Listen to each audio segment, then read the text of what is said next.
Friends, welcome to my channel Sushant Chesswise. Today we are going to look at the next lesson, that is attacking the castled king. So we are going to learn the techniques how to build the pieces in such a way that the attack on the king will become successful. So whenever there is a castled position, the pawns in front of the king are very important. Okay, and if the pawns are not moved in front of the king, it's a better thing. Now what we should do, generally the ideal situation is we should try to choose a point of attack. So out of these three, we should try to choose where we want to bring more attacks. So let's see how to decide where we want the attack. So in this position we see the bishop on c2 can attack h7. Okay, the knight on f6 is the defender. The knight can be eliminated easily by the e4 knight. If we look at the point g7, we see that this bishop is capable of attacking. But this bishop cannot attack there directly, like the c2 bishop which can attack h7. Thirdly, we see the f7 point, where we see already supports are more and there are no attacks. So out of these 2 points, we will choose this one, and out of 3 we see that these 2 are better protected. So white starts targeting the h7 pawn. White played the move queen e2. Now first he creates a threat, knight into f6, bishop into f6 and queen e4. See, this is the threat. It creates a double attack. Queen attacks the c6 knight and queen attacks mate on h7. So if g6 is played, queen simply takes the knight and white will be piece up. Okay. So seeing that threat, black himself cannot take knight e4 because same queen e4. Again both will be attacked. So black played the move bb7. That was another reason he had played the move b5 before. Now white realized he wants to build attack on h7. So one option was to take directly on f6, force the bishop to f6 and then go queen e4. This is a decent way of going about it, but here black has the move g6. And this is actually what white wants, that the pawns should move in front of the king. First we force one pawn to move and then we try that one more pawn should move.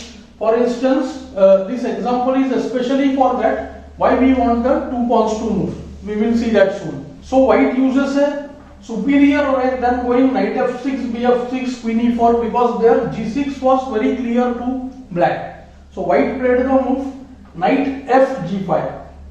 Now he had a small trap in mind. We'll come to that.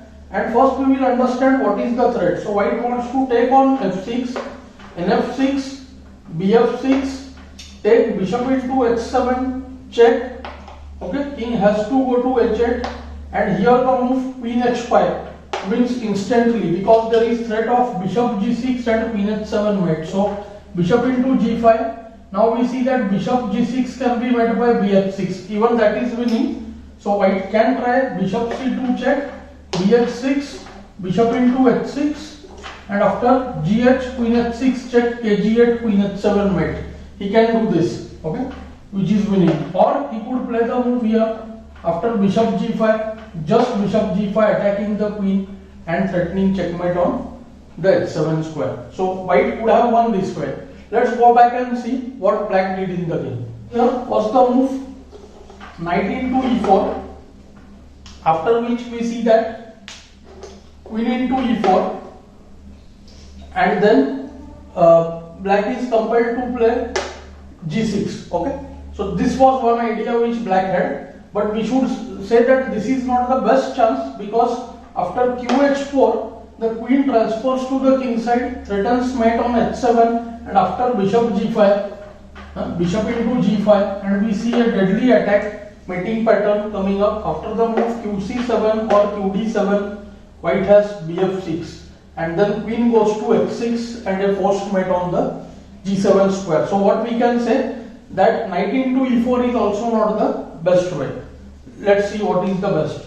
Perhaps the best move is g6 here, which will weaken only one pawn in front of the king. Now it's difficult to point out what to do because the queen is unable to transfer quickly. So white can try knight into f6, bishop into f6. Now this knight is hanging. So there are 2 possibilities.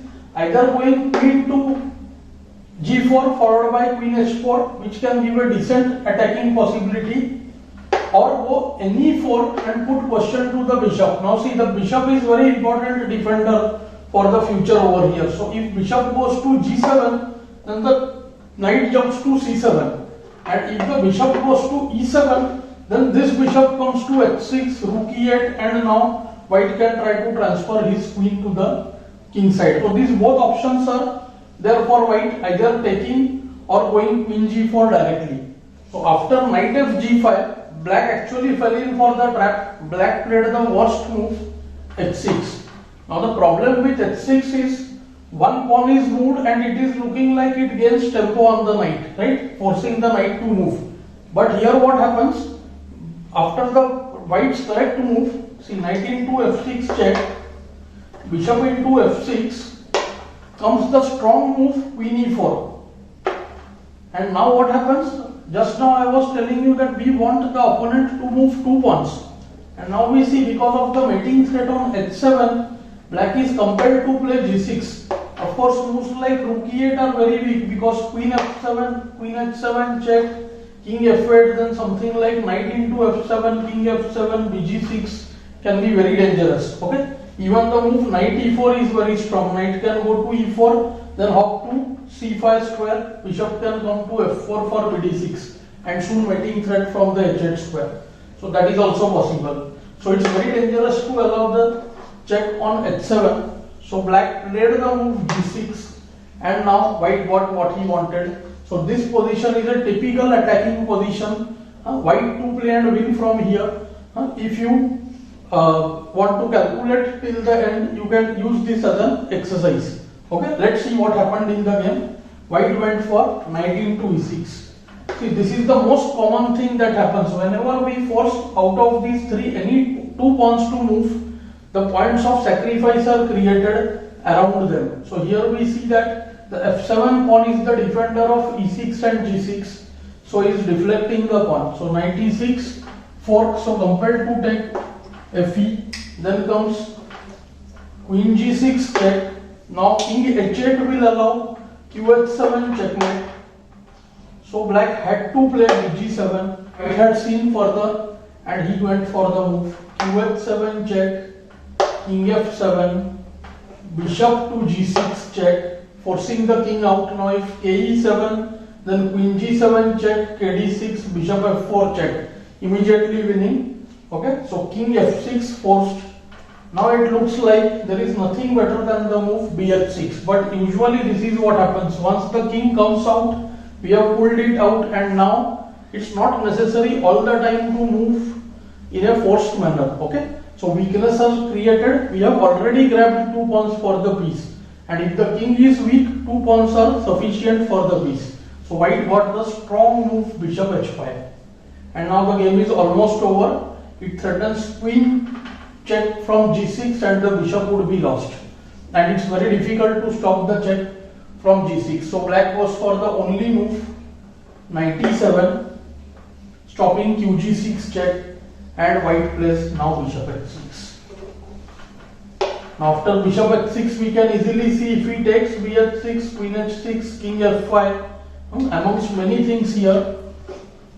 One of the moves which is very simple and strong is re1, threatens re5 mate, and if we try to guard re5 with anything, then g4 check would be mate, because now the e4 square is guarded.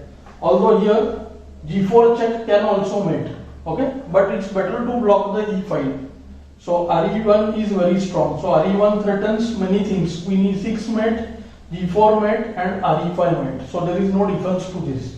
So black played the only move rook g8, which is forced to support g7, and now white used another idea. See, the king is unable to go anywhere. Okay, and this is where the concept of mating net is used. I'll be doing a separate lesson on mating net soon. White plays the move h4. So mating net is a situation where we threaten a mate on the next move, but in spite of having the move, the opponent is unable to do anything about it. Check is threatened and there is no way to save. So the king is caught up in the net. So that's why the term mating net. Now what is happening? Bishop g5 is mate. So black saw that there is nothing possible. he took bishop into h6, but white had seen that when the bishop moves, then queen goes to f7, and we see that all squares are guarded. See the g5, e5, f5, g6, and the queen is supported by the bishop. So it's a checkmate. So the main purpose of showing you this attacking game is how to choose the point of attack, how to force two pawns to move. So we will be doing many more games where we will learn how to launch an attack on the opponent's castled king. Okay, I hope you are enjoying these lessons. Do like, share and subscribe the channel. Thanks for your time.